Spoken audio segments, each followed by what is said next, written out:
but you will just steer for it anyway, full steam ahead. Why? Because you want to sink. You gave up.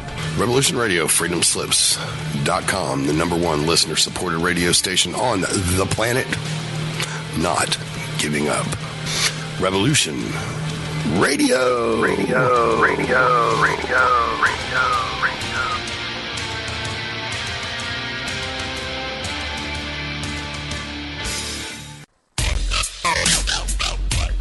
Take a look around, kid. What do you see? Homes being foreclosed. People working 2-3 jobs just to put food on the table and still drowning in debt. Don't get me wrong. This country is founded on great ideals and principles. They've all been ruined by the banks. Open your eyes to the banks that are robbing you. You know who my favorite president was? Who? Thomas Jefferson. Because he saw all of this coming and tried to stop it. He fought the banks. JFK too, and they killed him for it. The banking institution is more dangerous than an army, he said. He also said that every generation needs a revolution, Jimmy. The American dream is just that. Just a dream. War is a continuation of politics, only by other means. Politics is a continuation of economics by other means. This is our bank. This is our war. And this is our plan of attack. Banks have become an essential threat to our democracy. So consider this justice. Thank you for listening to Revolution Radio at freedomslips.com, the number one listener-supported radio station on the internet. Please help support this station so this battle can continue forward. Revolution Radio!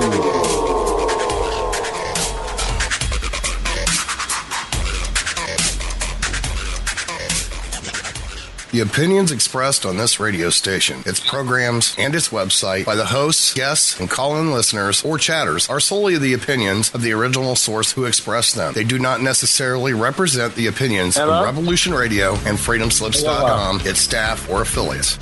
You're listening to Revolution Radio, freedomslips.com, 100% listener-supported radio, and now we return you to your host.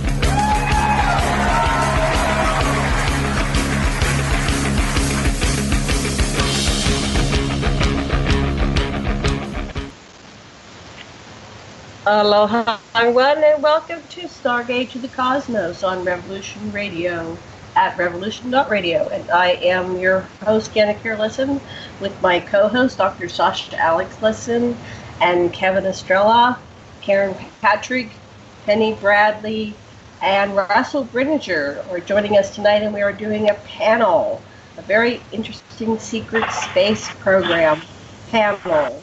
And Russell wrote earlier, about 3 hours ago, on Facebook, Trump's Space Force creation is an intriguing development.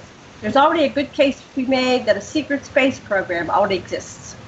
Ben Rich, former CEO of Lockheed, stated, "We already have the ability to take ET home." Gary McKinnon hacked NASA and found a list of non-terrestrial officers complete with shipping logs.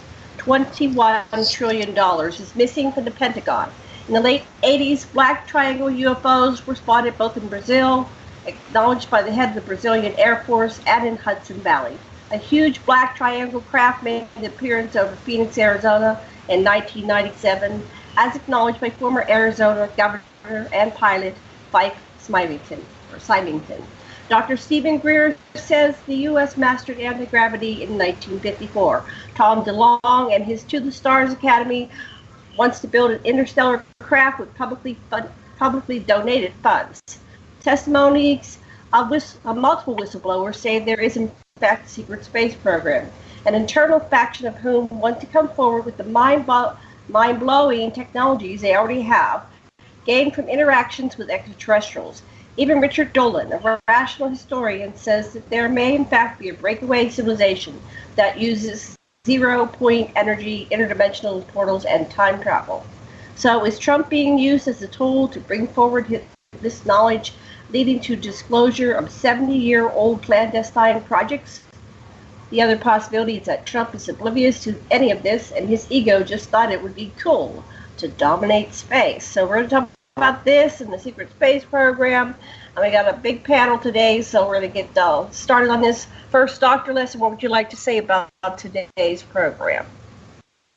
Okay, well, now that I've got some of the smartest people I know on our show, I just want to say it's the traumatization that I've witnessed at the border of the United States, where babies are taken out of their parents' arms and put in a cage, is exactly what the secret space program has been doing to children that they kidnap and do this to. And the horror that we can feel, that everybody can get because it's being publicized enough, is what I know you're going to feel about what's really going on behind the scenes. And we got the people here to tell you about it. Okay, wonderful. I'm going to kind of go boy, girl. I hope it works out pretty good. The next one I'm going to call on is a girl, and Karen Christine Patrick. Hello, yeah. Oh, yes. Horrible connection. Oh, bad connection? Okay. There you go. Now it's good. Okay, take it away. Okay, good. Oh, no, I was really thrilled that you got Russell on here. I saw his comment earlier on Facebook, and I've been reading up. It's kind of been a strange day to be both looking at the whole issue with what's happening on the border. I live in a border state here in New Mexico, as well as then turning around and watching this space farce announcement by the Trump administration. I'm extremely dubious of this announcement, primarily because I've been working with Ken Johnston Sr. for 3 years, looking at how NASA was used to cover up the secret space program, as well as working with my partner Brett Shepard, who wrote the book Digital Moon, on specifically how imagery was used in a propaganda kind of way. So, this is not a step in disclosure. It's a step away from it by putting yet another front on what we already know exists. So that's what I want to say about that. Okay, great. Well, we're just doing a little intro here to check the mics, and then we'll do longer segments.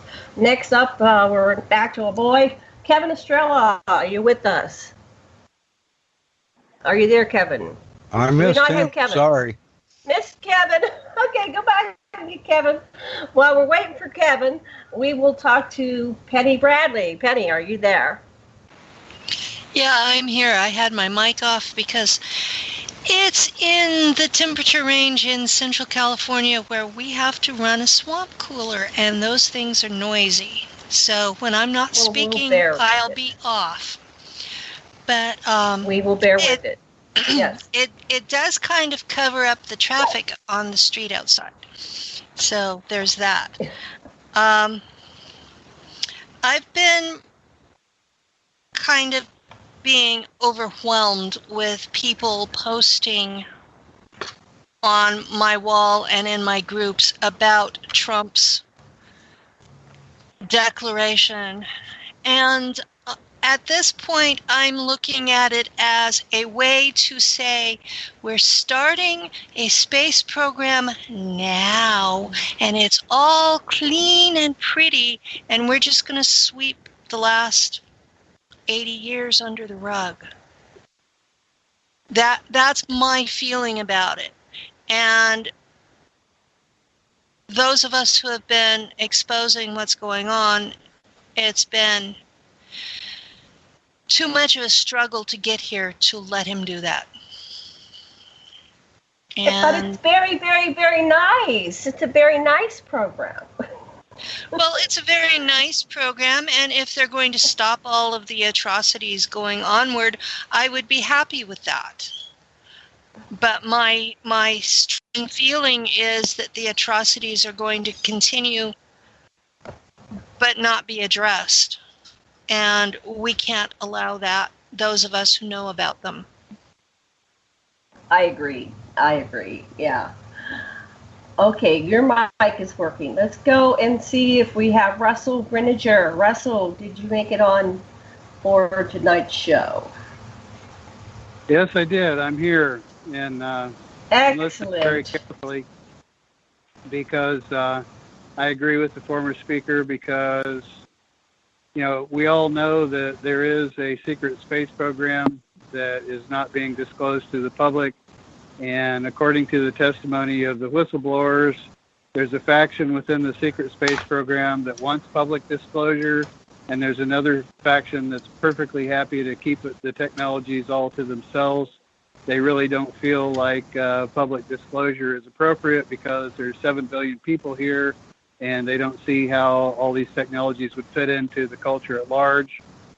So we've got, first of all, Tom DeLonge, with all these high-level people like Hal Puthoff, who I deeply respect as a laser physicist, and Louis Elizondo.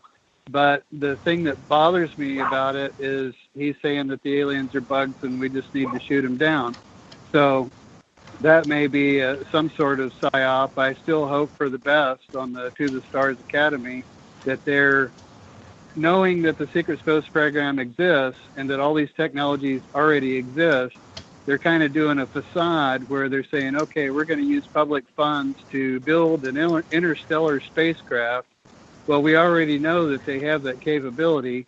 So that may be one avenue that is palatable to the public at large when they reveal their discoveries, which have been around for 70 years or more. So you combine Tom DeLonge and the To the Stars Academy with, what Trump is doing, which is saying, okay, we need to dominate space, and, we need a sixth military faction that's going to dominate space. Something big is going on underneath the surface of all that. And Hillary Clinton was supposed to be the disclosure president. John Podesta was very much behind public disclosure. He's been interested in the UFO field for a long time, and he wants it all out there.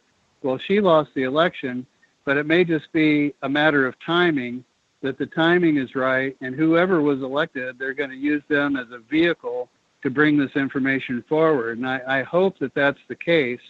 If it's not the case, then I'm worried about it because I personally don't like the idea of dominating space, and weaponizing space and all that.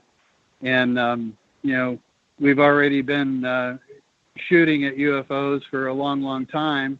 And I just want a whole different paradigm to come about where we connect with our extraterrestrial visitors and in a peaceful fashion, and we can have some kind of meaningful societal exchange with them. But because way back since Operation Paperclip after World War II and before, there's a small, tiny group of people that have grabbed onto this phenomena for themselves and created a breakaway civilization that they're going to want to hoard it all.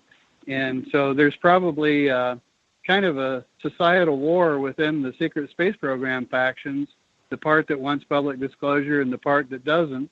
And I'm just hoping that the factions within the secret space program that do want public disclosure can somehow mow down the other factions and bring this into the public domain, because I think the planet Earth and humanity that lives on it deserves it. Okay, are you done? You complete with your train of thought? Yeah. Okay, great. I'm going to pass you on to, I'm going to pass the talking stick to Sasha. Go ahead, Sasha. Take it away and address whatever you want to address. We're going to go round robin. Okay, it's so what we have going, and the evidence is really overwhelming, is mass kidnapping of people from Earth right now, that are people that are being enslaved, and terrible things are done to them. People are disappearing from the national parks. People are, FEMA camps after New Orleans. There's 4,000 unaccounted for. It goes on and on.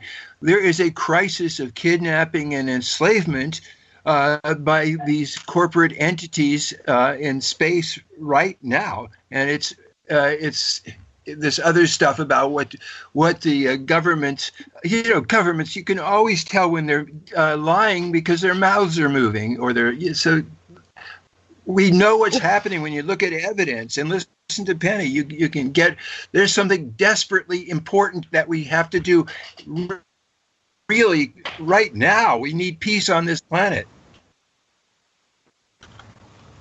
Agreed. Okay, so let's see. We probably might want to ask each other questions. So do you have any questions for the panel, Sasha? Or any particular things you want us to address in this round? No, go round. I would really like, I would want to hear Penny describing the situation. She knows way more than I do, and about anyone else that I've talked to. What is really going on in the the stuff I'm talking about, slavery? Okay, let's let Penny talk to fill in the gaps for the other members of this panel. So go ahead, Penny. We're passing the talking stick to you. Tell us what's going on from your perspective. Okay, I was from the first generation of American kids that were kidnapped to be part of the space program. The space program was not initially American, it was initially German. And we were added in after 1947 when America lost the Battle of Operation High Jump in Queen Maud's Land, Antarctica. The folks that live down there have been running the world ever since in a covert manner. They allowed the illusion that everything was fine and dandy for the masses to prevent panic and additional warfare and loss of life, and they had good reasons for it, they thought. But what it means is that since 1947, we've all been living a lie.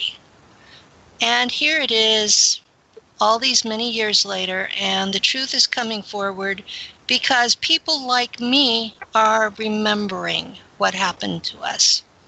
Now, when I was still an embryo, my mother was abducted and there were changes done to me. And so ever since then, the Black Ops have thought I was their property rather than a human being. And the changes that were done were to give me psi abilities and the ability to interact with Draco without dying. So they thought they had good reasons for that. But when I was 4, they decided to come get me.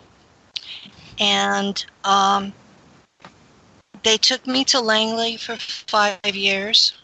And they used essentially the same thing as most people today call satanic ritual abuse. And these were doctors in a lab. We had a whole section of children who ranged from 3 to 8 years old when they first got there. And we each had a cell, and we were known by our cell room number rather than our name. And we weren't allowed to interact with each other very much because they didn't want us to form bonds. They wanted us to be completely alone so that we would have maximum response to whatever they did to us. And what they did to us was they created altars. Stuart Swerdlow describes it as they intentionally formed a 13 by 13 by 13 cube of altars that they could program however they wanted. And I have no reason to doubt that Langley was doing the same thing, even though I was a generation earlier. Penny, how did you know that you were genetically altered? Did you ever have a discussion with your mother about this? Did she remember anything? I had the QHHT regression hypnosis. And that was one of the things that I was told definitively was that I had been DNA modified by what my higher self called military laboratories, which I have since researched and found out that was the prior name. it's a branch of CIA. And my family were members of the Church of Christ denomination, which Karen backed up in one of the source places that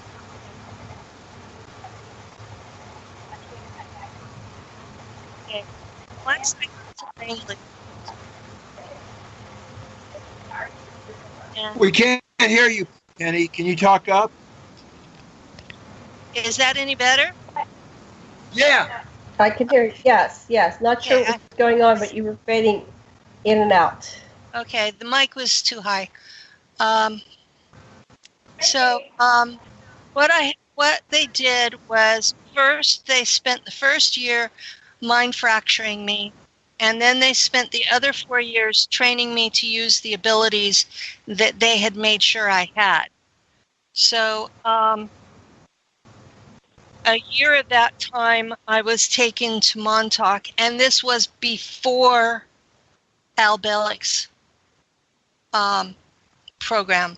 So the initial program was boys and girls, and they had enough trouble with girls going interdimensional that they decided to go with just boys after that. The boys didn't do that. So for the girls, it was a way to escape, because we were obviously supposed to act.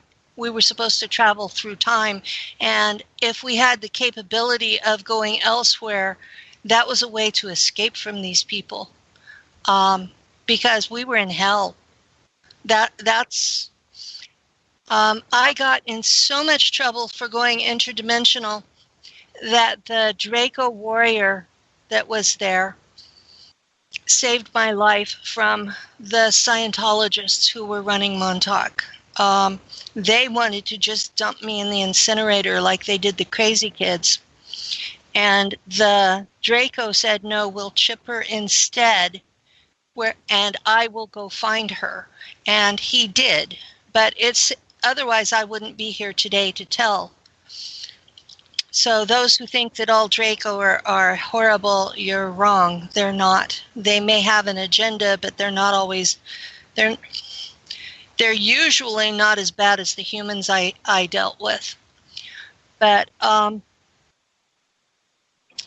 once I was 9, I was sent to Mars with a group of the other survivors from Langley, and we went through the jump gate, the same one that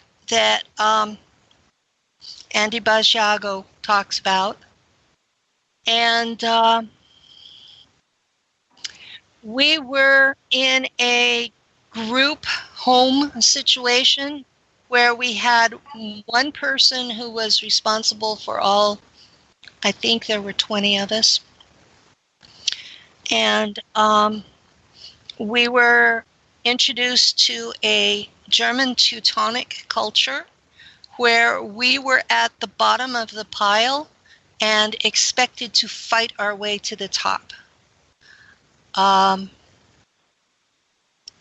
We were not allowed to fight physically in class, but there are ways of showing aggression without being physical. And so that particular alter that went through that lifetime is a very aggressive person. And I've reintegrated her, is why I have her memories. Now that culture has, the German hierarchy is at the top, and they are allied with the Draco, and they're more aggressive than the Draco. Underneath them are your officers who are Schwarze Sonne, which is what Americans call black sun, and they drink black goo to get special powers.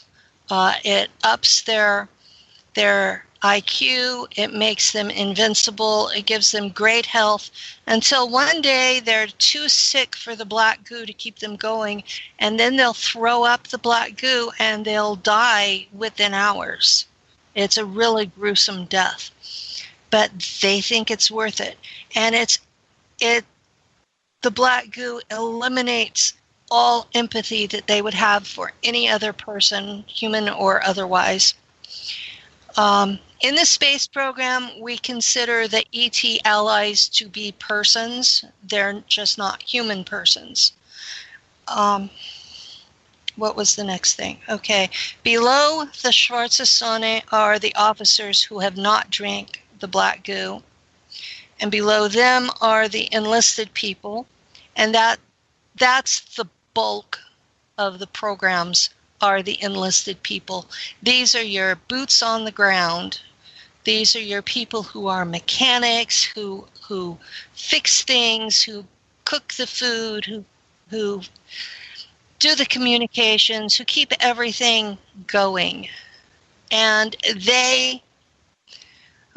everything below the schwarze Sonne has a chip in their head, where that if you do not do what you are supposed to do, they can explode that chip and kill you on the spot. It starts off with a headache and it goes to full seizures, and then they kill you. Now, if they want to keep you anyway, they'll toss you into the regeneration tank, which is manted technology, and they can bring you back from the dead. But you'll remember having been killed. So below the enlisted men, you have colonists who are sort of equivalent level as the enlisted men, but not really. They have to, if an enlisted person gives them an order, they have to obey it.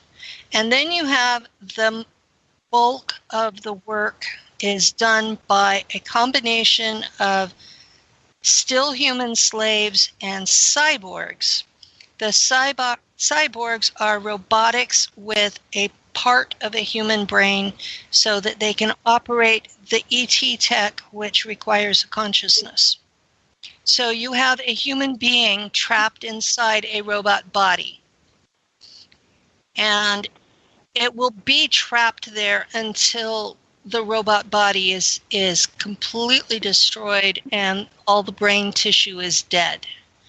And at any time, they can take a cell sample of that brain and regrow a human body and put that consciousness back into it. The tech out there is just so unbelievable from Earth human standards that most people have trouble wrapping their heads around it.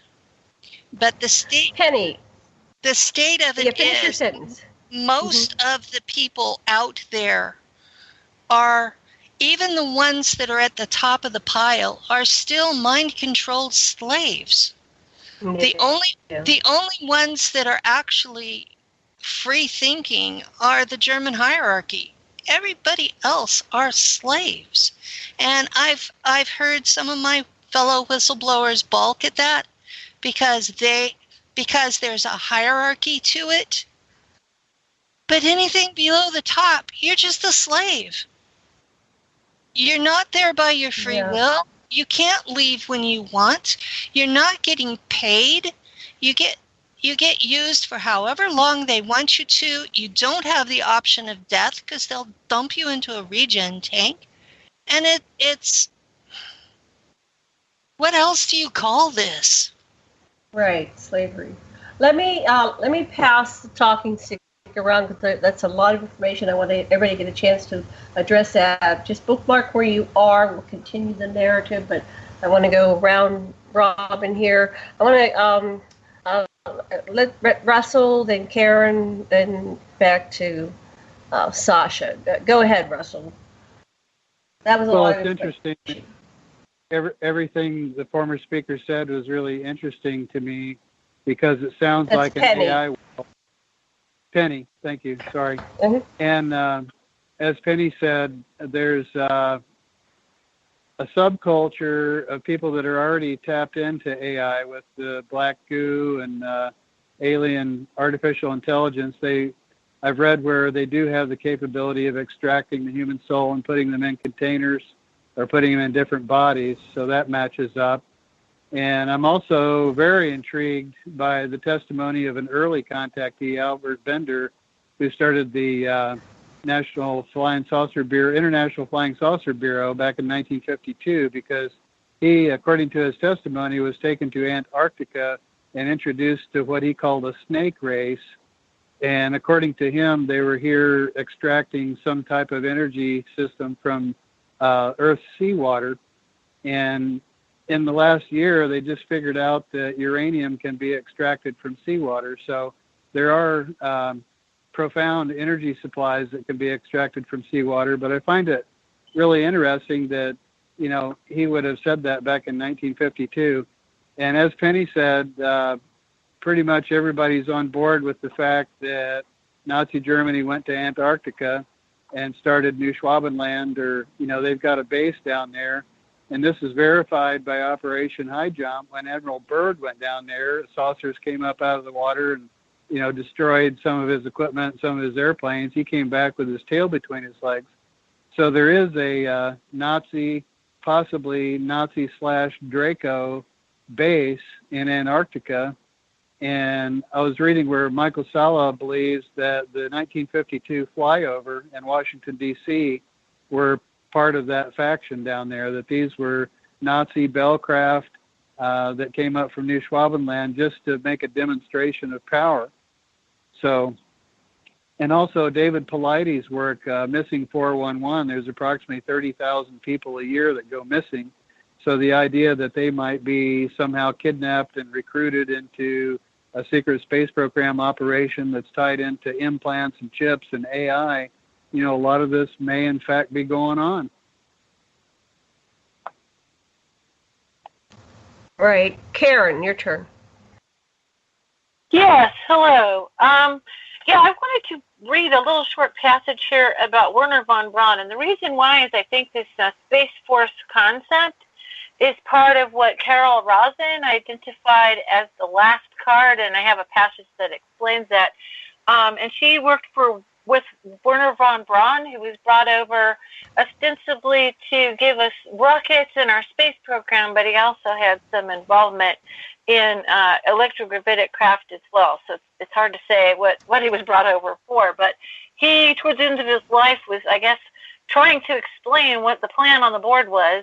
And I'll read this.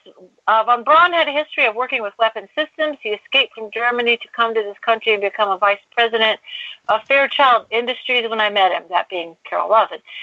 Von Braun's purpose during the last years of his life, his dying years, was to educate the public and decision makers about why space-based weapons are dumb, dangerous, destabilizing, too costly, unnecessary, unworkable, and undesirable idea, and about the alternatives that are available. As practically a deathbed speech, he educated me about those concepts and who the players were in his game. He gave me the responsibility, since he was dying, of continuing his efforts to prevent the weaponization of outer space. When Wernher von Braun was dying of cancer, he asked me to be his spokesperson, to appear on occasions when he was too ill to speak. I did this. What was most interesting to me was a repetitive sentence that he said to me over and over during the approximately 4 years that I had the opportunity to work with them. He said the strategy that was being used to educate the public and decision makers was to use scare tactics. That was how we identify an enemy. The strategy that Wernher von Braun taught me was, first, the Russians are going to be considered the enemy. In fact, in 1974, they were the enemy, the identified enemy. We were told they had killer satellites. We were told that they were coming to get us and control us, that they were commies. Then terrorists would be identified, and that was soon to follow. We heard a lot about terrorism. Then we were going to identify third world country crazies. We now call them nations of concern. But he said that would be the third enemy against whom we would build space-based weapons. The next was asteroids. Now, at this point, he kind of chuckled the first time he said it. Asteroids against asteroids. We're going to build space-based weapon. And the funniest one of all was what he called aliens, extraterrestrial. That would be the final scare. And over during the 4 years that I knew him, he was giving us giving speeches for him, he would bring up the last card. And remember, Carol, The last card is the alien card. We are going to build space-based weapons against aliens, and all of it is a lie.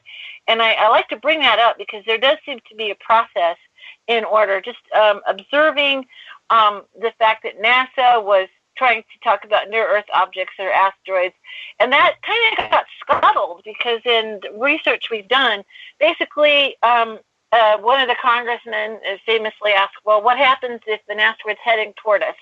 Well, they said, well, we can tell you it's coming, but we can't stop it. And that kind of scuttled the funding, because it's all about funding, ultimately. It scuttled the funding for the asteroid program, so I guess we're skipping right to the last card in the idea, in my opinion, of a space force. Force against whom? If it's not turned against the people of Earth, then who is it turned against?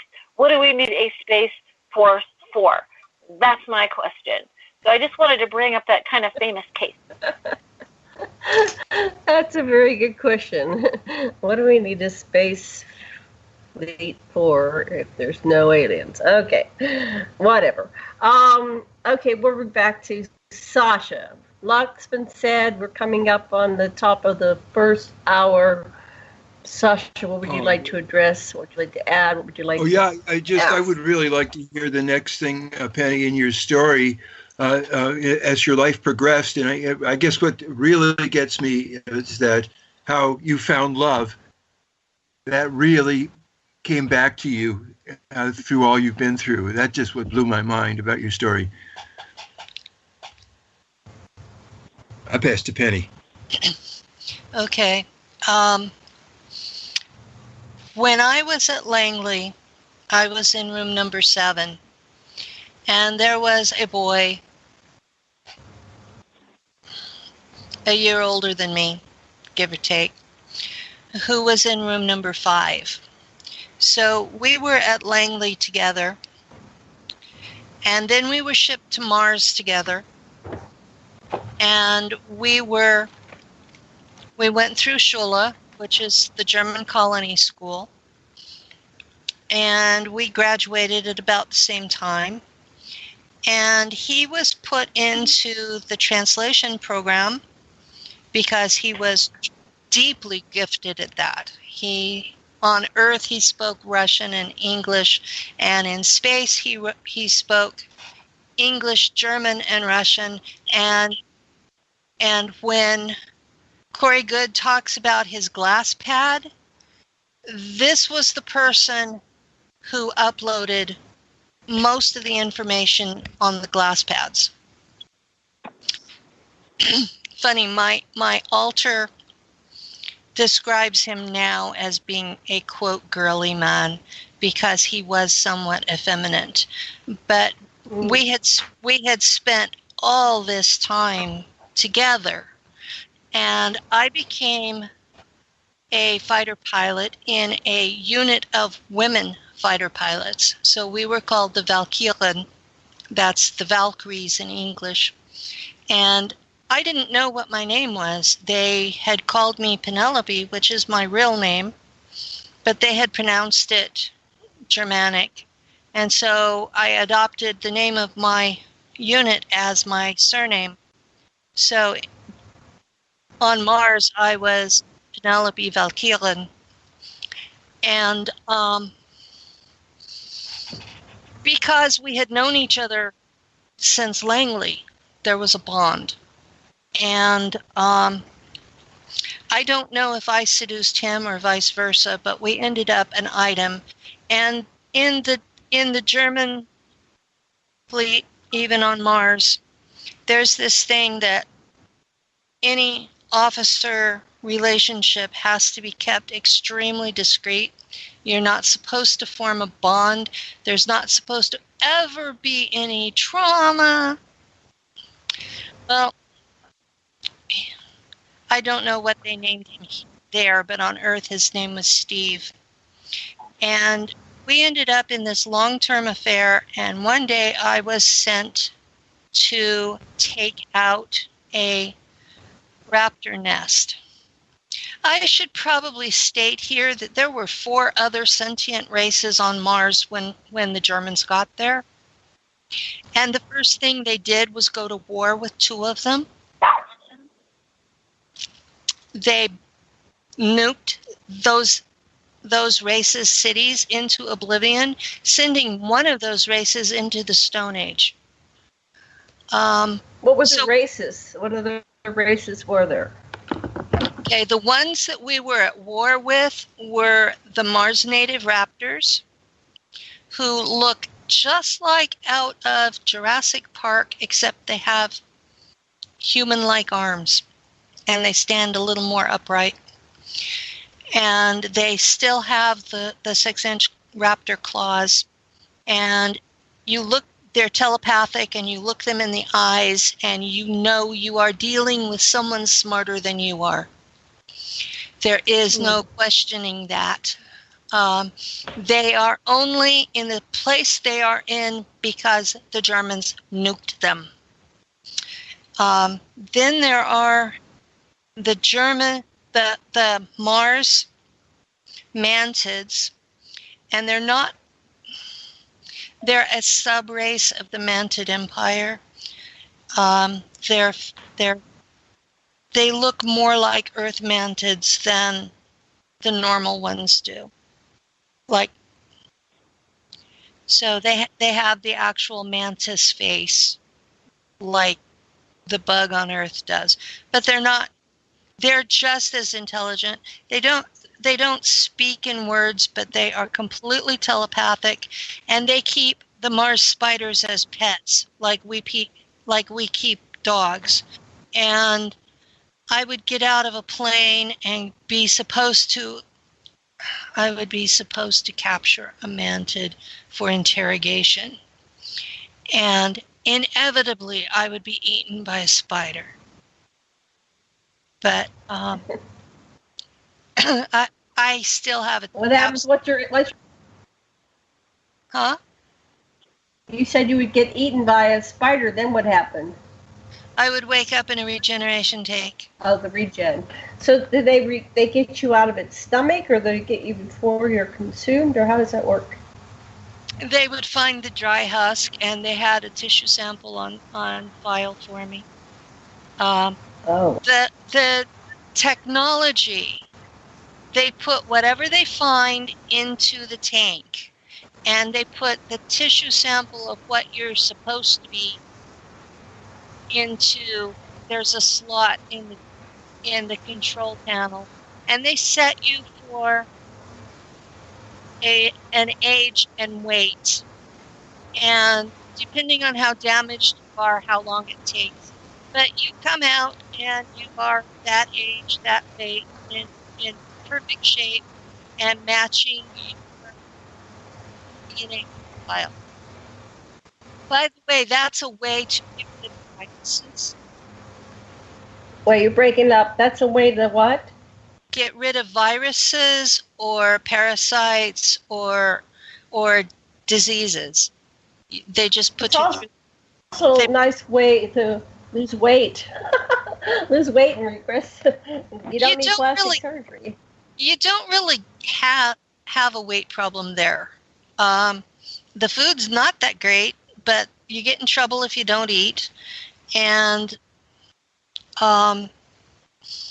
you're working constantly.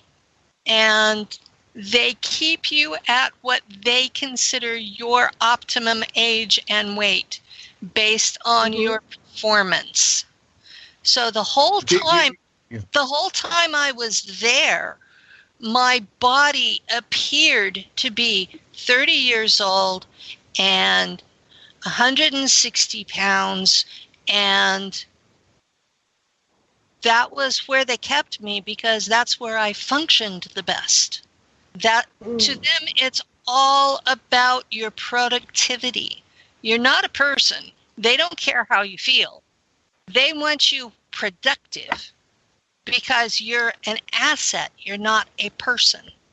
And I was a lieutenant. I was an officer. And this is the way they treated me. Also, the drugs they give you to enhance your performance damage your liver. So no matter what you do, you still have to go through some sort of medical treatment once a week, or your liver will give out.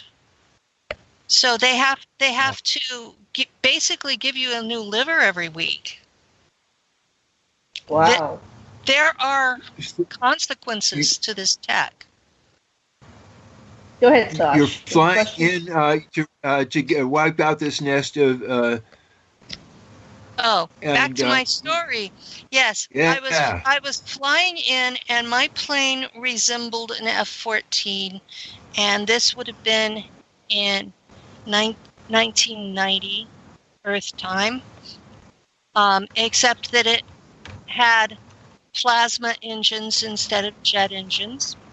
And I was flying in, and I had this screen in front of me that a chip in my head provided that showed me what was going on inside the raptor nest. And I found Steve being dinner. And I absolutely panicked.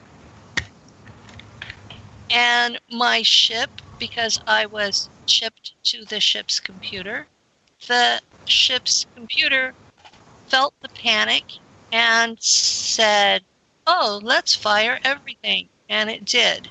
But it recorded the time coordinates. And then it took me home because I was in a flat panic and couldn't even do that. And I got into major big trouble. And they used the time tech to do what they call redial. And they pulled all the humans out of the nest before the weapons did. And I got a dressing down for having an affair. I got bonded for losing control of my emotions in a tactical situation, and for no longer being trustworthy to have those kinds of weapons. And they transferred me to a ship off planet. And I had spent 25 years on Mars, and in 1990... Bring the mic closer. Talking to the mic. Okay. In 1990, they shipped me into Dark Fleet. And, or as we called it, Nachtwaffen. And I spent another 25 years there on the ship. And they sent me home in that altar in 2014. So the information that I have is fresh as of 2014. There was no alliance at that point. There were no rebels. Being a rebel was impossible. You did not even own your own shoes. How were you going to have a ship? You weren't allowed to think for yourself without a chip in your head. How were you going to form a conspiracy to take over a ship? I mean, the people that are saying this is possible could not possibly have been there and experienced the level of mind control that's there. There is no way that even the ship's captain, even if they were Sasha, could have been able to rebel. There is no way. Not in the German. It's just not possible. So kiss the mic. Kiss the mic, sweetie. Can't hear you. So if people are rebelling, it's not from the German fleet. But, so when you told the story the other day, it was how you got free. Was when the love that was imperishable came through again. That was what I got. Oh yeah. When I was back on Earth in 2013, I met Steve, real world, on Earth. And at that point, he was an NSA agent and used my remember code from my programming and he's the reason that I can remember. But strangely, he did not remember Mars. And one of the last things we talked about was that he thought I was crazy. So, wow. He was killed in December 2016. When you're saying it in that passive way, it sounds like he was murdered. Is that what you're saying? Yeah, he died. He died in a hospital the day after a round table I was involved in was uploaded to YouTube. Wow. So yes, I feel responsible for his death. Wow. His act that got him killed, it was so important to him to free you. That's just such power. He was committing suicide so that you could live and be free. It's so beautiful.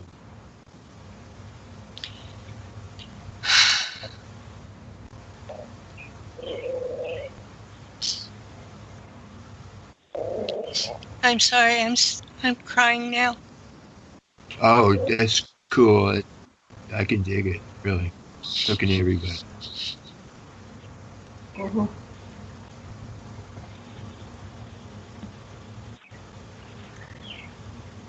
All right. Karen or Russell, do you have any comments or feedback? Well, it's got to be the greatest love story I've ever heard.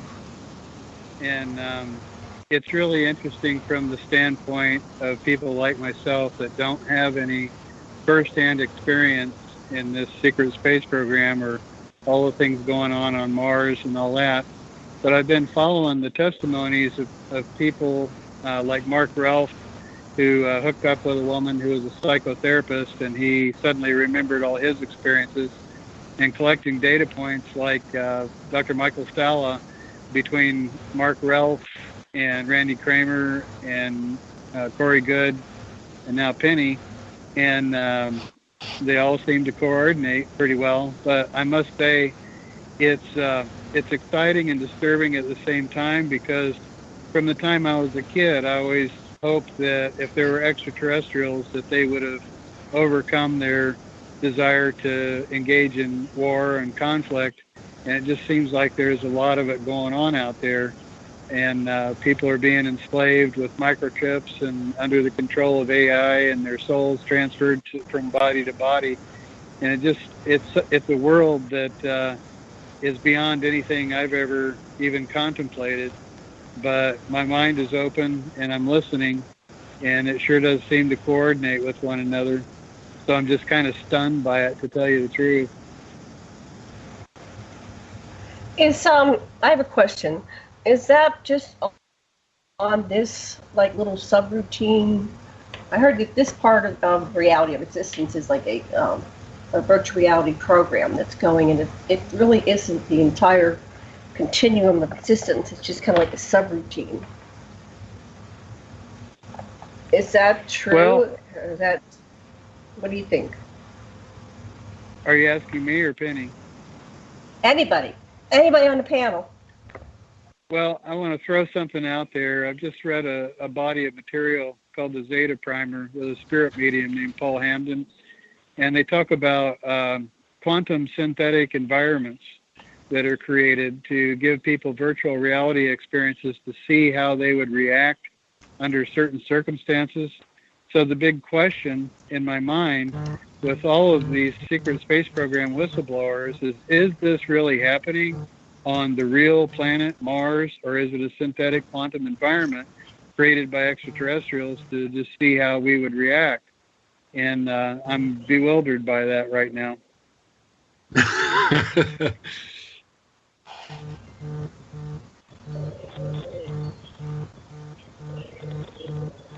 Okay, next person. Who has a comment?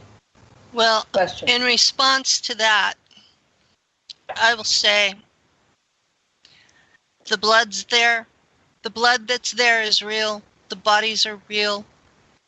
You can taste and smell the blood when you're shot or clawed. You can feel the ionization in the air when the energy weapons are shot. When the ship goes down, you feel it. And whenever you're bit by the spider, all you can feel is the burning of the venom. And thankfully that doesn't last long because it kills you fast. Waking up in a regen tank, it's dark, you're in this green gel, it might as well be a sensory deprivation tank. And there have been plenty of times that I have woke up inside there and just wondered, did they actually let me die this time? Hold that thought. We'll be back after 5 minutes. See you in 5.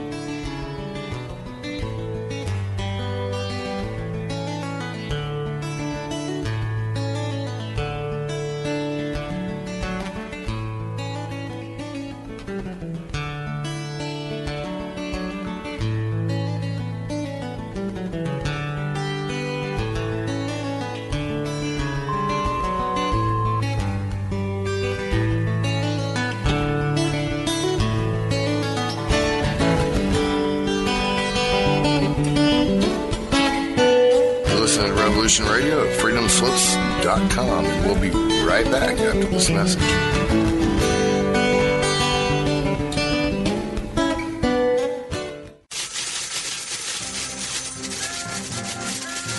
In breaking news, a visiting Syrian diplomat reported today that their population is evolving rapidly and advancing into a fifth-dimensional consciousness. They are seeking peace with all cosmic cultures, which may mean that the Earth will be asked to join the prestigious Galactic Federation of Light Alliances. Please join Debbie West and Michael Hathaway on Lost Knowledge, Saturdays, 3 p.m. Eastern Standard Time in Studio A, for the latest breaking news on the Star Visitors' peaceful contact and the ongoing project of cleansing the Earth. Who are you? I am the architect. I created the Matrix. I've been waiting for you. Why am I here? You are the eventuality of an anomaly which, despite my sincerest efforts, I have been unable to eliminate from what is otherwise a harmony of mathematical precision, which has led you inexorably here. You haven't answered my question. The Matrix is older than you know. As you are undoubtedly gathering, the anomaly is systemic, creating fluctuations in even the most simplistic equation. Choice. The problem is choice. Right here at Revolution Radio, freedomslips.com. Be here Wednesday evening at 8 p.m. Eastern Time for Private Eye Matrix Revealed with Monique Lassonde.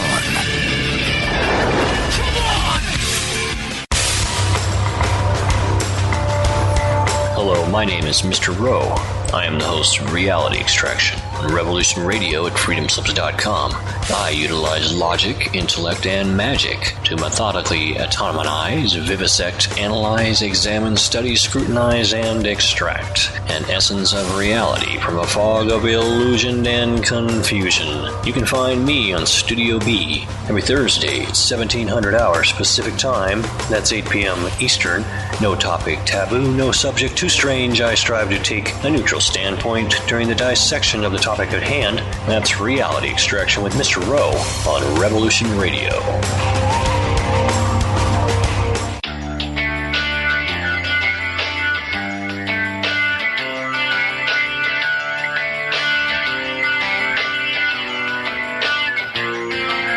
This is Thomas, a.k.a. a Mad Painter. I'd like you to join me Monday nights, 10 p.m. Eastern Standard Time for Open Canvas. Don't forget to bring an open mind. Yes, folks, that's right. Bring an open mind to an open canvas. Again, that is Monday nights, 10 p.m. Eastern. UFOs to government corruption. This is Revolution Radio, freedomslips.com. You don't need to expect us. We're already here.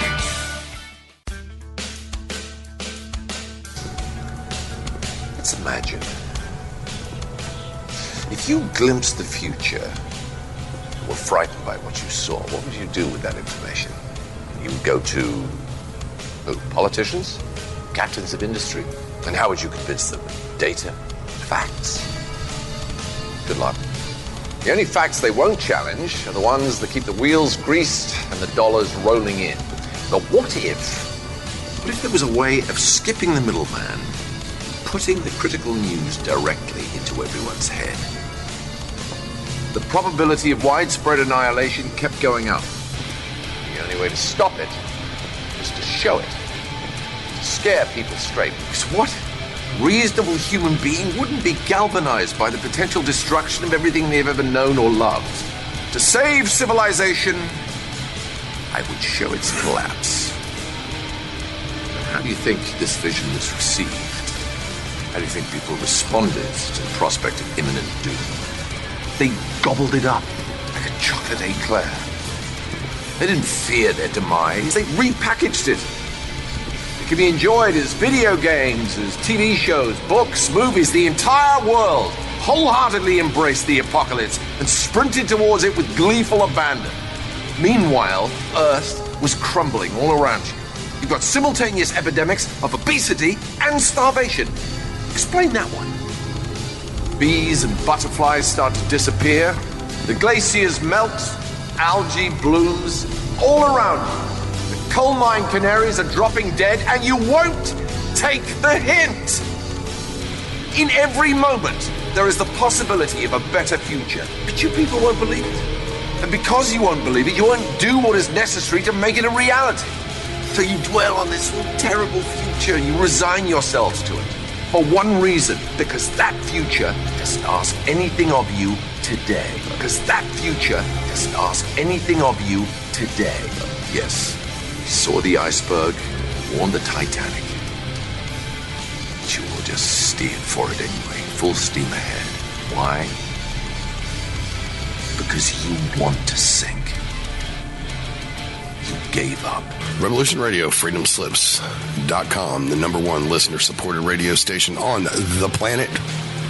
Not giving up.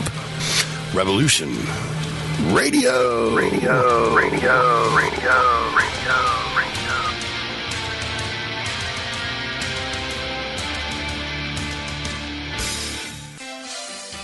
Hello, this is Maggie Rose McGrath of The Concord Show. And co-host Marine Corps Map, coming to you on Monday and Tuesdays in Studio A, noon to 2 Eastern. And Studio B on Wednesday nights, 10 p.m. to 12 a.m. Eastern, with educational, instructional, information, and situational updates, often with wonderful guests on the current landscape in the U.S. and overseas. This is a go. We are with you, side to side, and back to back. Please join us on Monday through Wednesdays. As well as other hosts and guests here on Revolution Radio. We're not gonna take it anymore. That's right, we're not gonna take it anymore. We said we're not gonna take it anymore. That's right, we're not gonna take it anymore. The opinions expressed on this radio station, its programs, and its website by the hosts, guests, and call-in listeners or chatters are solely the opinions of the original source who expressed them. They do not necessarily represent the opinions of Revolution Radio and freedomslips.com, its staff, or affiliates. You're listening to Revolution Radio, freedomslips.com, 100% listener-supported radio, and now we return you to your host.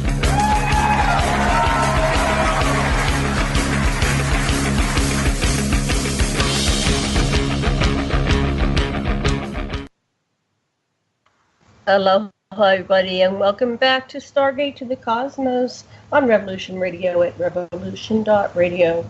And I am your host, Janet Carol Lesson with Dr. Sasha, Alex Lesson, and the co-host, who do we have here? Karen Christine Patrick. Russell Scott Brinegar has dropped off, and we have Penny Bradley. So we're having a great time here. I know Russell is calling in from a park. I can hear the lovely birds in the background. I'm not sure where he lives, what part of the world, but it must be a beautiful day.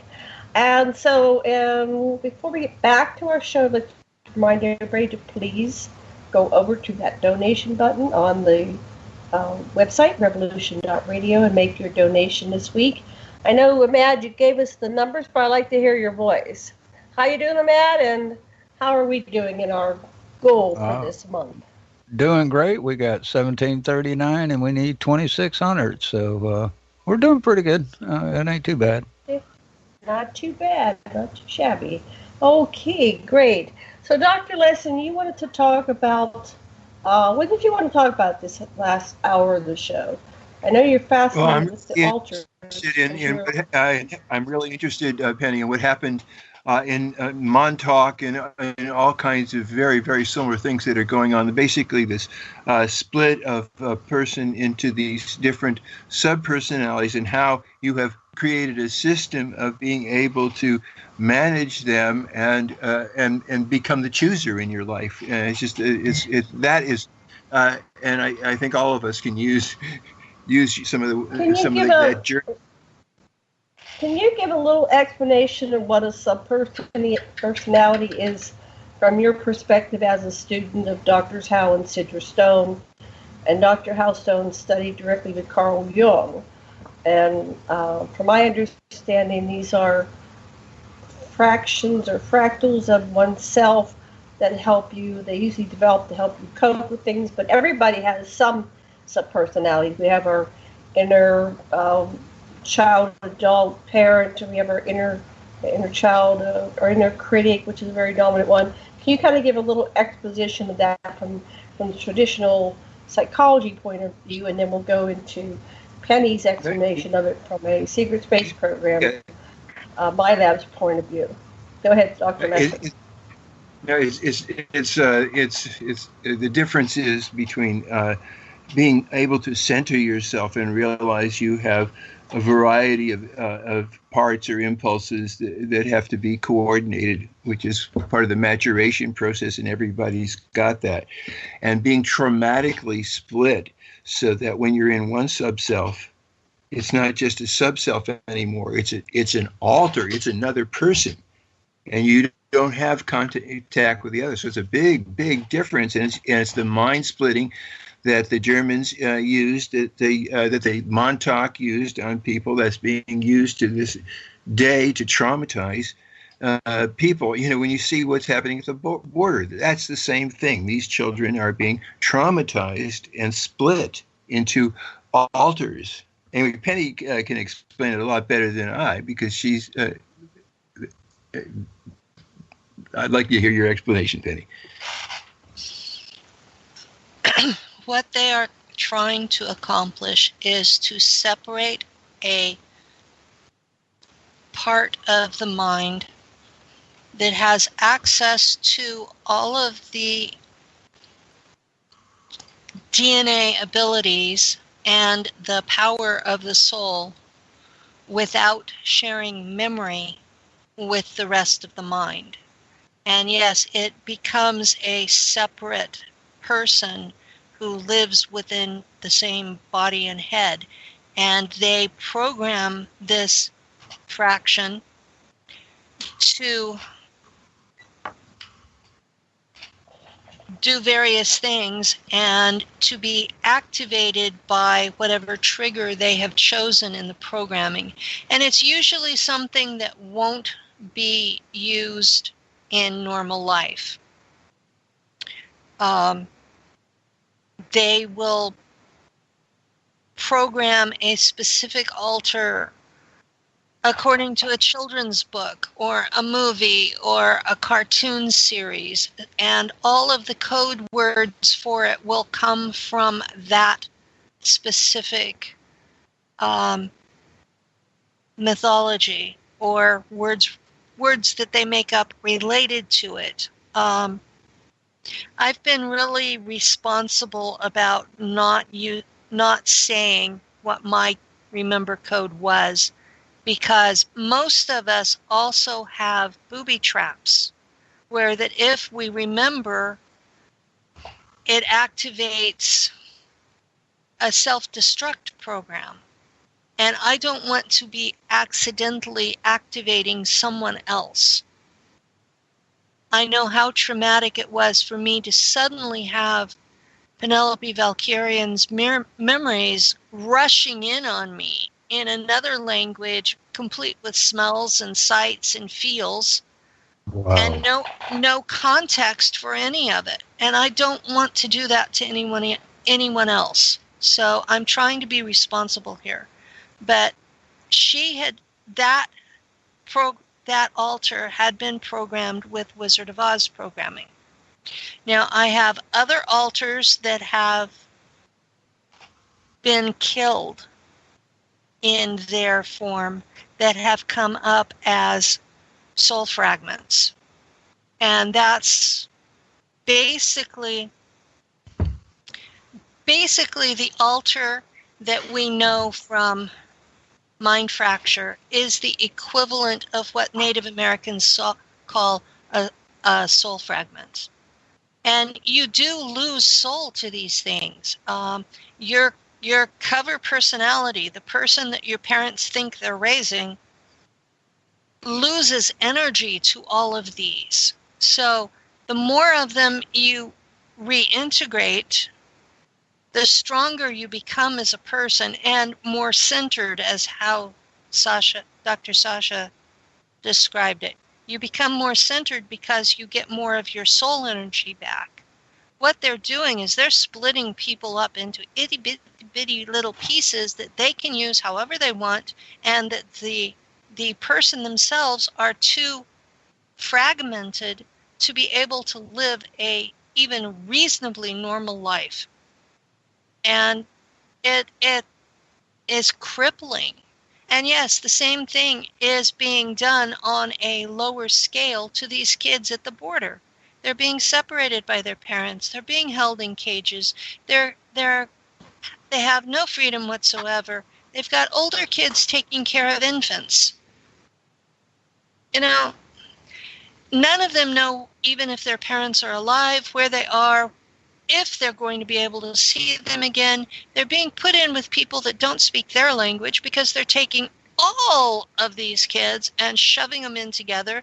So you have kids that speak Portuguese from Brazil mixed with kids that speak Spanish from Costa Rica, and you might have Somali kids thrown in there too. So the one thing that you can count on with how they are being treated is that they will have altars. Altars are a survival mechanism. It's when you are hit with trauma so severe that your mind cannot deal with it, it forms a fraction to store that trauma. And that's why they don't share memory, is because your core personality can't handle the memory. So, and humans lose this ability somewhere around 10 years old. So if you're doing the same trauma to an adult, they're not going to form altars, they're going to die. So this is why they're doing it to small children. And they started doing it to me in 1959. So this has been going on for a very long time. My understanding is the professional term for assets who have been through this process is disassociatives. That's how we are described by the military. And we are created on purpose. And this is a system-wide problem. The ACIO that was founded by A.R. Borden, and he headed it for a long time, is the agency who chooses which kids are taken for these black ops. And I recently read one of his books, and it's supposedly fiction, but he had 3 or 4 off-the-cuff references to disassociatives where he acted like the attitude was like, well, of course we're going to use disassociatives. Like it was nothing. Like we had a tattoo or a chip in us or something. No, they have destroyed us. We cannot possibly be the person we were born to be because of what they've done to us. And once they do it, they think they own us forever. So, yeah, I'm a little bitter about A.R. Borden right now, and I'm a little bitter about the whole process. I have lots of alters. Let me interject. So Karen knew A.R. Borden. You didn't know him personally, but did you talk to him, Karen? You worked in his group. Oh, have you and Penny ever discussed A.R.? And what was your awareness? Are you there, Karen? Are you on mute? Oh, hi. Here I am. I found myself. There you are. Yeah. Wherever you are, wherever you go, there you are, right? No, I want to first state that Penny, my own information, 100% with what Penny is saying. My own experiences bear this out. Memory systems I'm dealing with, trauma systems I'm dealing with. Just to add, we came out of the same religion, so you had a cognitive dissonance program going where you had all these things happening to you, and you were in this fundamentalist Christian environment where, basically, if you're female, you're just not supposed to say anything about anything. And so that was part of our shared experience, and we talked about that at Contact in the Desert significantly. And I appreciate Penny so much because she did validate that there was a military-industrial complex incursion into strict authoritarian religion in order to be part of the control mechanism. So your primary personality was on lockdown, spiritually in that sense. A.R. Borden is, I'm with Penny on it. I appreciate that maybe at the end of his life he felt bad and he, began to find a bunch of people to dump information on, so we otherwise wouldn't have it. But I was aware that this, the more I got to know him, and like I said, I never met him in person, but I interacted with him on Facebook and was in like conference calls and such with him, what I call the latter-day Bordenites. And how I define that is it's when he began to share his information, he was seeking out intuitives that he would, give files. So everyone has a smattering of these different files about all of this stuff, life physics principles and many other things. And so we have a group on Facebook, The Writings of A.R. Borden, if anyone's interested. It wasn't just A.R. Borden's writings. There were other people as well who went by clandestine names, but they were basically, it was basically an effort by physicists, like rogue physicists wanting to study the basic quantum hologram theory type of thing. They called it life physics. They called it the idiomaterial universe. And they were using intuitives, obviously disassociatives, to map this thing. So it's a little bit step up from remote viewing because it was more what they call ENS, extension neural sensing, which meant that you kind of put your whole self into that environment. And instead of a brief little sketchy thing like you do with remote viewing, you're literally, there pulling out whatever information. But yes, these programs, we were just like assets under management. And I know that's true for myself. I have the memory systems of several either alters or other people that are what I call my multiples. So there's my sort of myself as a whole multidimensional being. It seems to be spread out at least 4 different personalities, not sub-personalities within myself, but like a constellation, like quadruplets that all have some shared memory. So I'm dealing with that. I want to reiterate one of the people that has validated this was Andrew Bishago, who gave me I had an interesting Christmas. He came and visited our house Christmas Day of last year and said that he met my multiple 15 years older than me by the name of Dr. Karen Rose, who worked as the ground crew for the jump room programs in the capacity of a psychic sentinel, psychic tracker. Her job was to basically get the energy signatures of the people going through this exotic technology of teleportation and time travel, and put a database together of each participant, and then use that information. I guess it was used by psychic trackers in order to find people and wherever they got lost in time and space. And so I have. It was really revelation to me, because now a lot of things that I had suspicions of, and I'll be writing about that this winter. Now there's a lot of knowledge that I can say, okay, now I know where I got it from. And this person visited me in where I used to live in New Mexico, and was witnessed by my partner Brett and his daughter Cheyenne. However, 3 days after having an extensive conversation with Dr. Rose in a laundromat, a boring laundromat, I would have remembered any interesting conversation, but there was something called blank slate technology that was applied to me. I completely forgot most of the incident. I'm still working on memory recovery. So that was the term I got: assets under management. Assets under management. Psychic people use for psychic tracking. People use for jump rope programs. And it's extensive. Okay, it's really extensive. But yes, I agree that it has sort of the trauma-based mind control was essential in creating an asset. And now we seem to be having a process of mutual remembrance, which I think is very interesting, because this technology is really good at what it does as far as controlling your perception. And for some reason, we're having either a process where this is going to be all revealed to us through experiencers of all these programs, or there's some other, I hope, benevolent force at work that's helping all of us to heal.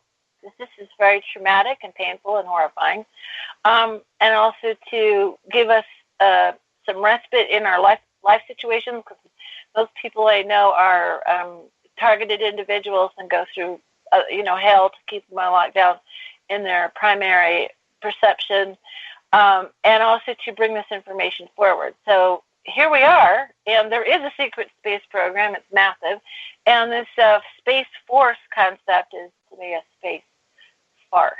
So there you go. Karen, I wanted to talk to you about altars, like Penny's been talking about and Sasha's been talking about. Have you ever identified any altars within you? Apparently you have that Dr. Rose. And so what is Dr. Rose? Is she an altar? Is she a clone? And do you have altars? Well, it's hard to say whether she's a clone or I'm a clone of her, but what I'm picking up is it's a time twinning process. So, and if you have the idea of something like yourself is in multiple timelines, I know I've been cross timelines a couple of times. One timeline I had was terminal, and I was a caregiver for multiple family members. That's one of the ways they had me on lockdown, was constant caregiver duty, taking care of family members, and I was getting sick myself and realized it was my turn. I knew when my various family members were going to go, and as a caregiver, I had that empathic connection, and I suddenly realized it was my turn, and spiritually I was coming to terms with it and being okay about it. And I had this day in which physical objects changed around me, and suddenly I was on a trajectory to get out of the situation that was causing so much stress that was going to take me out. And then I got, brought into a situation where I was not under so much, heavy fire from archonic activity toward me, and I was able to do my work now with Brett Collins Shepard and Ken Johnston and with you guys. I got brought out of that terminal timeline, so I wonder where all that fits in. So it might not be like, if you think of yourself as a multi-dimensional being, of which we all are, this goes to a different level than just like a within altar, although that's an option too. I do have awarenesses, I do have that. It's also your multi-dimensional self in multiple bodies, multiple timelines. I've gotten connected with who I am in a lot of different places, and what was interesting about this particular revelation is I have got 3 eyewitnesses but not just the three, not just Ed Bishaga, who I've never really found anything that he's ever said to me too haywire, to be really honest. I've done research on him since 2012, trying to understand, well, even before that, 2010 is when or 11 is when I first heard of him. Instantly drawn to that story. I got a chance to hear him many, many times talking. He's like an encyclopedia. I believe in the jump room program is true. I think it's part of an interdimensional doorway system. Some races develop ships and fly around of them, and some of them travel from place to place through interdimensional doorways, wormholes, that sort of thing. I have vast knowledge of that. I was writing science fiction stories about it, and ended up being like, oh, then I found out, various testimonies that it was possible and happening. And I was wondering, well, how did I know about it? So obviously I've got some memory traces from other people who know about this stuff, and that's what I'm sorting out. I'll be trying to write about it in a sort of esoteric autobiographical book with my winter project. But this is the thing: is these the complexity of this is what boggles my mind. I mean, when you start mapping out, you're talking about to simplify it, basically, this planet is a syndicate of a pyramidic.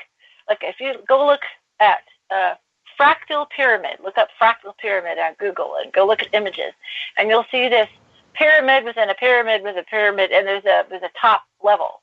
The pyramidion is the top of any pyramid. It's a pyramidion of power, and they've got us, locked into this labyrinth of basically a thought form technology. It's infused in you. It's reinforced by all these different mind control programs. And people tell me, oh, so-and-so's mind controlled. Yeah, did you watch that on TV? I'm just curious.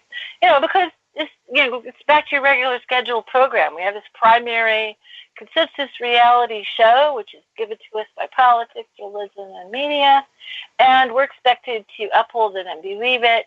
And that's our primary focus. But that allows them to do all kinds of things underneath to keep to utilize humanity as a whole, and to utilize this individually if we have particularly skills and talents that they need. So 100% is what Penny's saying. Absolutely. Cool. Okay. Who wants a talking stick? Sasha? Yeah. I was struck. Thank you, Karen. That was really cool. I am also stuck back at the sort of the agony or the anger that resentment that you still held for you being kidnapped and enslaved and treated the way you were treated, and the stuff they did to your body, and it's like all of that, and I just wonder, and then somehow that stopped you from being the psychic fingerprint of who you were meant to be in a less adverse situation, and yet, the evil that you face is what has given your direction, and it makes you a power that you really are right now in the situation. And I do imagine that you created it for yourself somehow, that a higher you somehow gave you this so that you can, I hear such wisdom from you, somehow that you could come back and talk to us like this, Penny. So I think it was good for the rest of us anyhow, even if it hurts you still. I got it. Well, yeah, it is painful. The memories came back all at once from one altar, and since then I have reintegrated 30 of them. And they each have a different but similar story. And I've generally only been talking about Valkyrin because so many people are having so much trouble believing just the one. I recently came forward with a friend that I serve under on his ship, because he was afraid nobody would believe him. And he had to come forward anonymously because in his country, they take your kids away if you talk about abduction experiences. And that was a really traumatic experience because on that ship, we had recently had to defend from a piracy attempt. There was a crew that came on board and tried to steal our ship, and we had to kill people. And that was just part of the day's job. You had to defend the assets of the people that own you, including each other and the ship. And if it meant killing people, well, that was part of the job. So here we are, both on Earth, dealing with the memory of this incident that we did not physically take part in, but yet we were consciously there. This is the norm now. Before the Remember Code was used on me, I would have thought, well, I just had a really bad nightmare. But now it's like, I know it's real. I have to deal with how that part of me responded to this situation. I have to look at the moral implications of what that part of me did, because my soul as a whole is responsible for that, even though that particular altar is under serious mind control. And you get to a point where it's like you're awake enough to know this is happening, but you're not awake enough to be able to stop it. And the best I can do to stop it is make the public aware that their tax dollars are paying for this to be done to people. Their tax dollars are enabling a government that does this to its citizens on an ongoing basis and has been since the 1950s. And now we have a president who says, oh, gee, we're going to have a space force because I want to be a space power. And you think, so what's he going to do about all the kids that were tortured like I was? Is he going to write us off like we didn't exist? What about all the kids all over the world? Because I know people that their children have been taken from them and are in these real world. They stopped putting you in Langley in the 80s because they found out that my generation went insane. So now they take them away from their parents, or they abduct them at night. And I have a friend in Australia that has two little kids, they're 5 and 8, get up in the morning and tell him what they did in secret spy school the night before. You know, we have to live with this on a day-to-day basis. And for a person who is totally unaware, it sounds like we're crazy. And I understand that. That's why they came up with the theory that it was all just a virtual reality game, was so people wouldn't believe us. It makes it where, oh, you're just playing virtual reality. You're LARPing, which is live action role play. No, we're not. We're telling you our truth. We're telling you our honest experience on a day-to-day, all the time basis. We don't get to escape from this. So to me, this isn't something that I'm coming on here to be famous or get attention. This is, I want this crap stopped.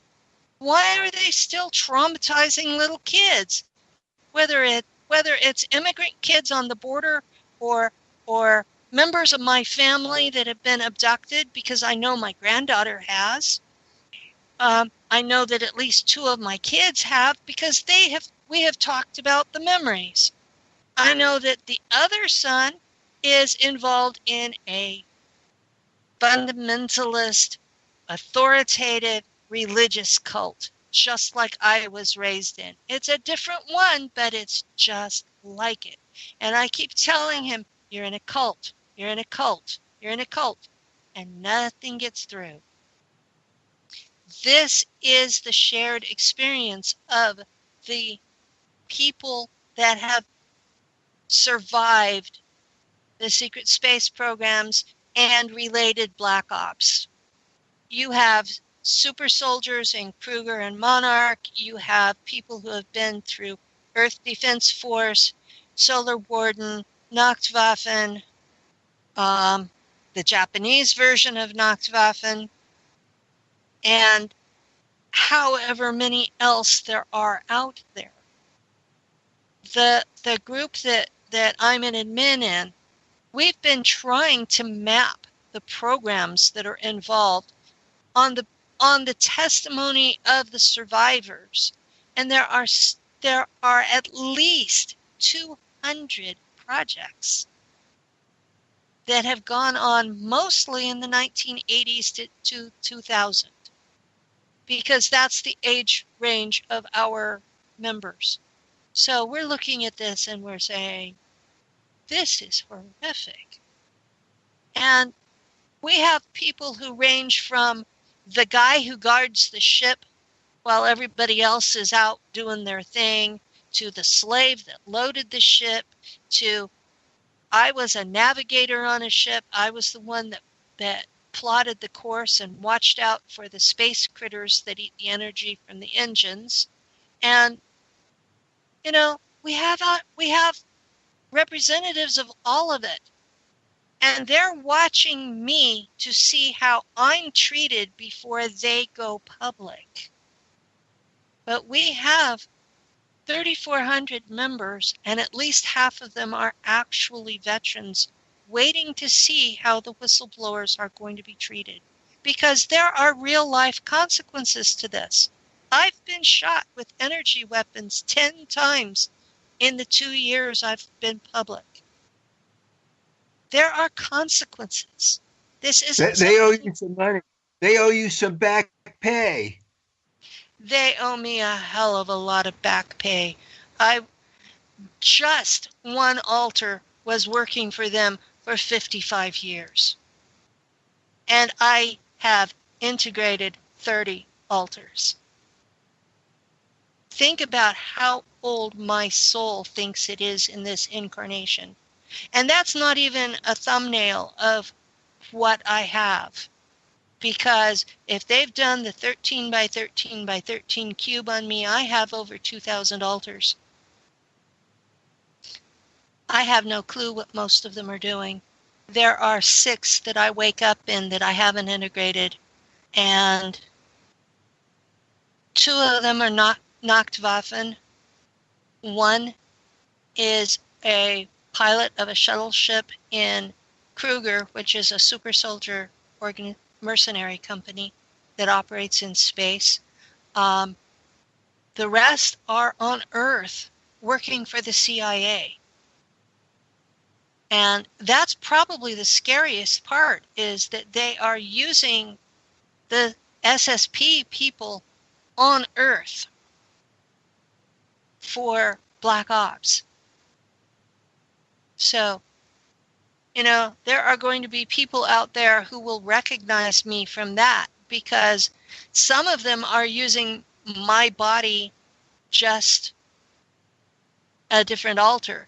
Others are using clones that look like me, because it's easier to transfer your consciousness into a clone. And while we're talking about clones, there is a theory out there that clones are just nothings. Clones are no different than your identical twin that has not been allowed to develop its own mind. They're not soulless. They are people in their own right. And they are basically using my altar to possess my twin. And if that's not wrong, I don't know what it is. Rant over. Great rant. I love it. Well, it's about almost quarter till the top of the hour, the second hour. Well, let's hear Janet's. I did a lot of extensive therapy, and I was split into at least 17, but we didn't continue to identify them. I realized I was a shapeshifter because my life wasn't safe. So I had a very volatile mother who tried to kill me repeatedly. I was home alone with her. There was 5 years between me and my next sibling. My father, typical father of the 50s, was a mailman, and he left at the crack of dawn to go deliver mail. Excuse me. And so there was a lot of time that Mom was home alone with me. And she did a lot of the typical things, like drowned me, and I can't remember everything she did, but there were just a lot of things that she did to split me. I think my mother was second generation. I think she was split. My grandfathers on both sides were part of the Masons. There was an interdimensional portal in my house, and another access in the neighbor's backyard. And we would see different beings come through the portals. My bedroom was a portal. I would be visited repeatedly by thousands of different beings over the course of time, and some discarnate, some family members. So it was just like a highway of beings coming. So I split partially because I had my reality, which was very interdimensional, and the one that I had to exist in, which was, you can't say those things. If you say those things, you get shamed. If you say those things, your mothers will kill you. So I had a lot of secrets. So when I met Dr. Lesson in 1997, I had gone through many years of talk therapy, some hypnotherapy, regression, mostly in the past lives. There were not a lot of people that would talk about extraterrestrials. And we're talking about in the 80s and 90s and early part of the 21st century. Not a lot of people would talk about extraterrestrials. So we're doing some good work now because this is coming out. But that whole process in of itself of not being able to talk, that you always have to be careful what you say, never knowing when it's safe to share those things, that creates splits in your psyche. So in 1997, when I met Dr. Lesson, how do you tell your partner, your beloved, that you've been abducted by aliens? So I left a book called The Gods of Eden in the back of his toilet. And then one day he came out and he says, are there more books like this? And I said, yes. So we headed down to the bookstore. I appealed to his anthropology background and his intelligence, and he was a book reader, avid book reader, and a nerd, and he could absorb 5-6 books in a week and understand them and be able to talk intelligently about them. So we went down, and a lot of people, you have to start with the things that reach and activate their logic, and then they can gradually open and expand and accept more. And also, Dr. Lesson was a psychotherapist. So we started doing soul retrieval, pieces of my soul, however you symbol it, it's all good to me, to reintegrate me so that I could be able to function, be more and more high functioning. So Dr. Lesson, what was it like when you met little Janny, Fanny? I was 43-year-old Janet. I'm 64 now. What was that like 21 years ago when you met this poor frightened soul that didn't know who to talk to? I think you've done a really good job. You've made a really good job of integrating yourself, and You're fully empowered, and I'm just in awe of the way you are benefiting humanity with your work. And good job, Sasha. You helped this chick. She came along. Right? Well, thank you. Yeah. So, but unfortunately, the planet doesn't. Most people on the planet don't have a doctor lesson that comes along and takes an interest in them and helps to integrate the lost parts of their soul. So that's why I'm here. I'm here to help all these people because it's not totally altruistic. I'm just sick and tired of a planet that's gone crazy, that doesn't treat people right. I can't escape it. I have to see it. And it's like, let's usher in this new age where every soul is respected. Life is respected. The planet is respected. So that's what I'm about. Anyway, I've been on the hot seat long enough. Unless anybody has any questions, I'm going to yield the hot seat. Just every life is worth living. Every song is to be sung. Every gift is forgiving. It's the same for everyone. And so, this is it right now. Now is the time for us to really just live from our hearts and to embrace other consciousnesses as not distant, not enemy, but it's part of a bigger learning process. That's what I get, anyhow. Okay. Did you have a question, Penny? I was going to add that my father had behaved much like your mother, and I didn't find a psychiatrist, but I did find a shaman, and that's the man I live with now. We've been living together for 18 years, so I do have someone helping me find my sane center. So wonderful. Karen, who helped you? Who helped you reintegrate your soul and all this? I have to give some credit to, I have some benevolent guides, I have some ancestors, when I just simply did not have any other human beings around me that could really help me. My mother's a psychic, so I got to give her some credit for listening to what I'm saying. She's psychic too, and was trying to figure out things about me and believes many things that I say. And my partner Brett is phenomenal. He's a program kid just like me, so we have many discussions to try to sort it out and what does it all mean. And I think spiritually, I think we have a higher self that is watching out for us, and we can reach that. Recognize that, and integration is the key. And a little alien told me one time, integration is intergrace, intergratitude. All of this stuff is compartmentalization and splitting off within and without. But entering grace is just, you make mistakes, bad things happen, you can't fix everything. Gratitude is you are grateful for all of who you are and who you've become, because the people in this discussion are tough cookies, and I think these experiences was why we're so determined to share these ideas in the face of ridicule, in the face of rejection from family and friends, in the face of this sort of like ufology, paranormal genre, putting us to the side and letting people talk about the secret space program authoritatively as if they know something. And people that actually were in it or were selling T-shirts, and you know who you are. So, I think this is going to come out. I'm sorry, it's going to come out. It must be part of our human experience collectively, because we literally, I don't think, can go forward without all the parts of humanity coming together.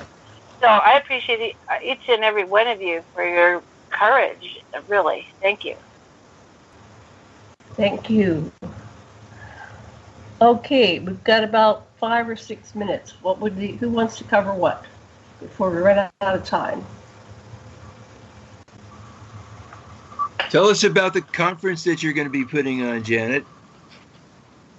Well, everybody here is coming to the Stargate to the Cosmos conference in October 25th to 28th at the MCM Elegante Hotel in Albuquerque, New Mexico.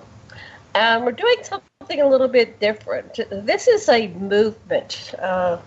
This is advocacy. We're here, like the people with Me Too and all these other movements that have sprung up in the last 2 or 3 years, to create this authentic disclosure.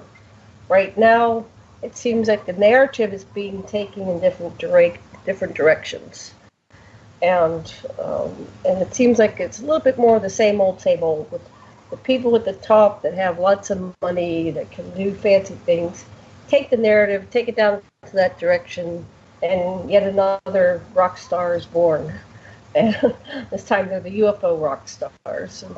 And I'm not bad-rapping anybody. I think it's wonderful if you earn money doing this, you accomplish a bit of fame.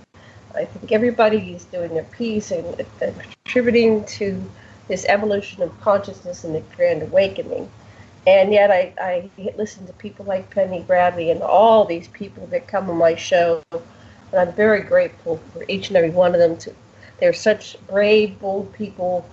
They're not gaining any wealth from this, and things happen in their lives that aren't so good from this, but they're behind truth, authentic truth, and the truth getting out there, which will ultimately, when you get to the bottom of all this, end slavery.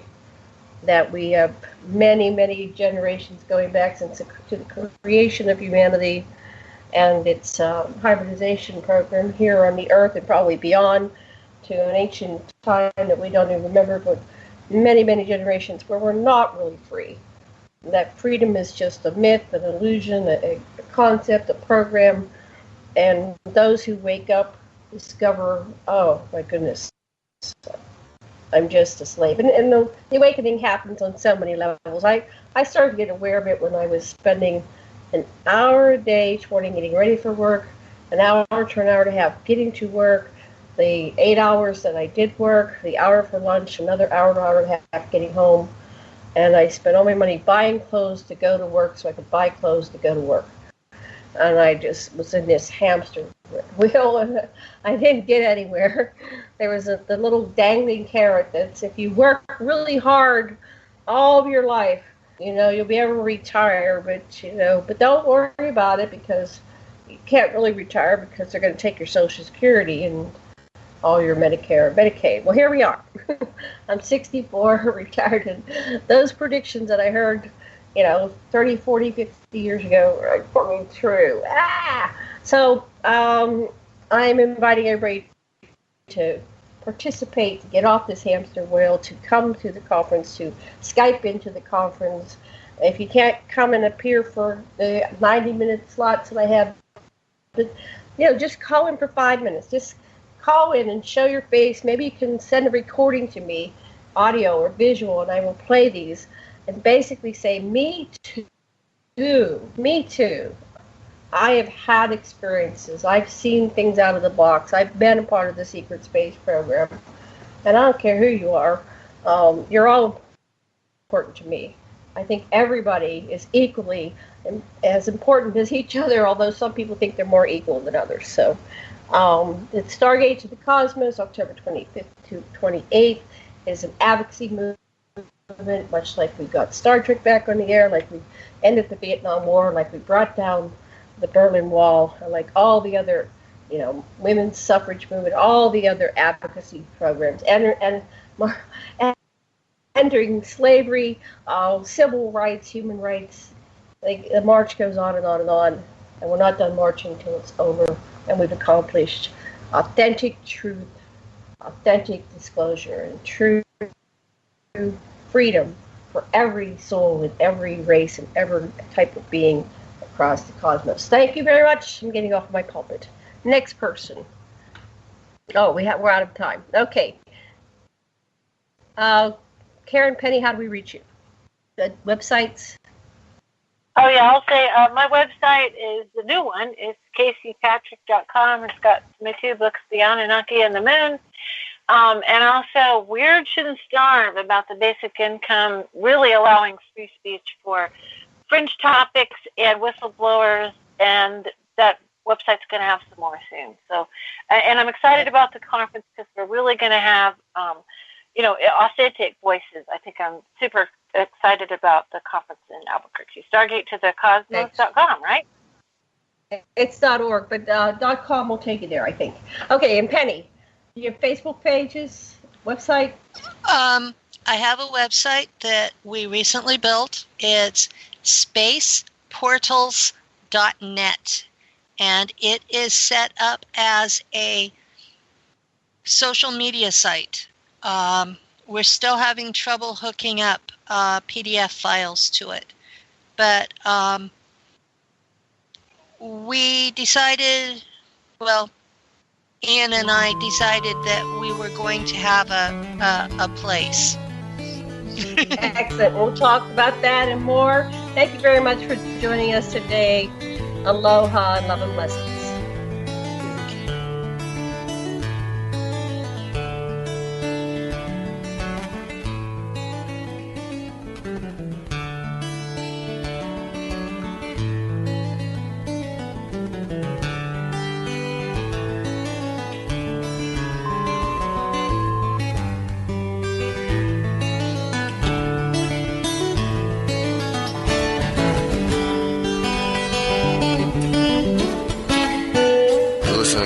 Radio at freedomslips.com. We'll be right back after this message.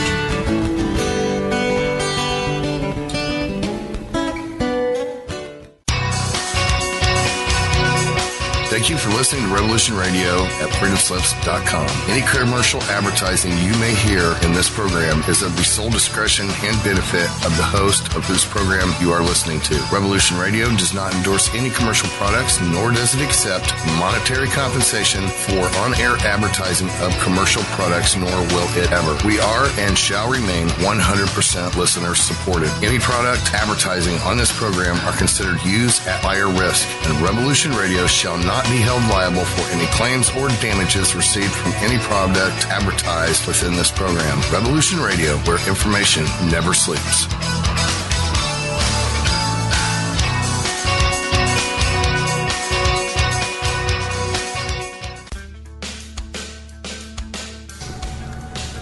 Let's imagine.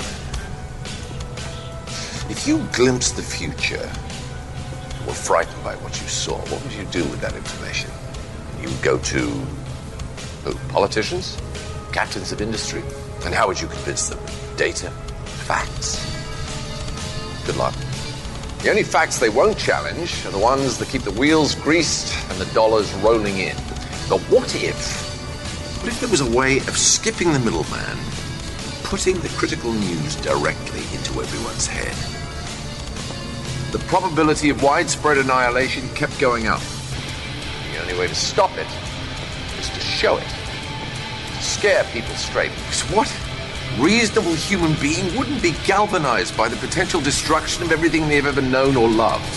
To save civilization, I would show its collapse. How do you think this vision was received? How do you think people responded to the prospect of imminent doom? They gobbled it up like a chocolate eclair. They didn't fear their demise.